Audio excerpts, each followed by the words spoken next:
Jack y Jill. ¿Es esta la peor película de Adam Sandler? ¿Cómo convenció a Al Pacino de aparecer en esta película? ¿Por qué hay tantos putos anuncios en todas partes? ¿Es posible que Adam Sandler escribiera este guión bajo los efectos del LSD?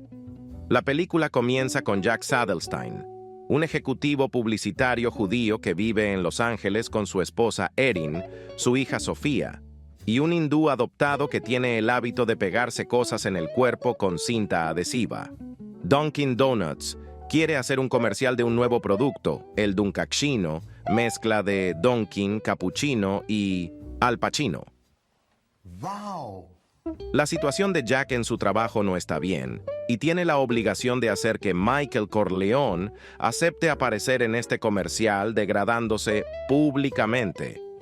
El problema empieza en el Día de Acción de Gracias, porque Jill, la hermana gemela de Jack, va a visitarlos.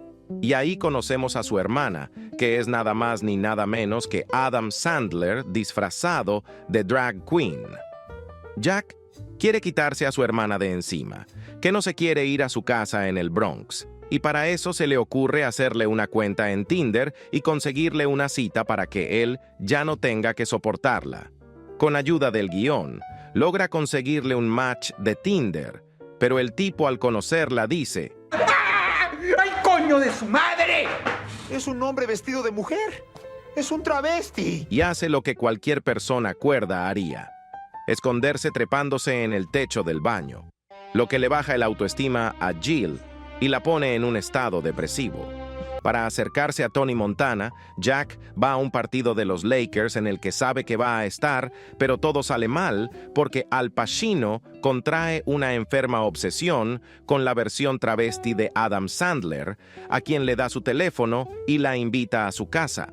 Entonces a Jack se le ocurre aprovechar la situación y usar a su hermana para convencer a Pacino de aparecer en la publicidad de Dunkin' Donuts. Tiene que cerrar el estadio.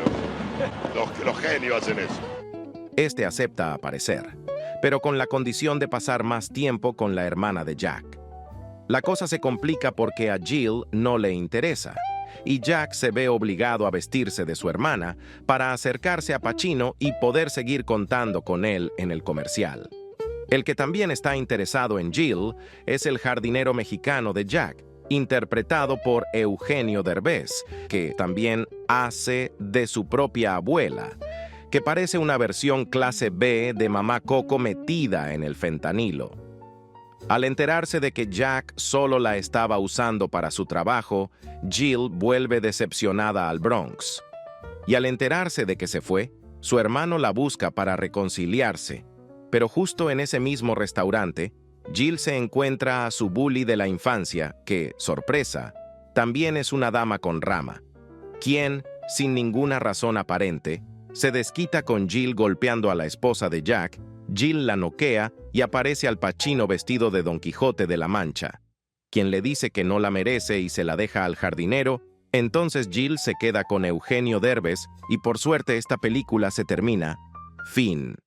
Aunque sea considerada por muchos como la peor película de Adam Sandler, logró recaudar $149 millones de un presupuesto de 79 millones, que por lo visto fueron usados en su totalidad para pagarle a Al Pacino. La película está excesivamente cubierta de chistes de pedos, chistes de golpes y una insana cantidad de product placement.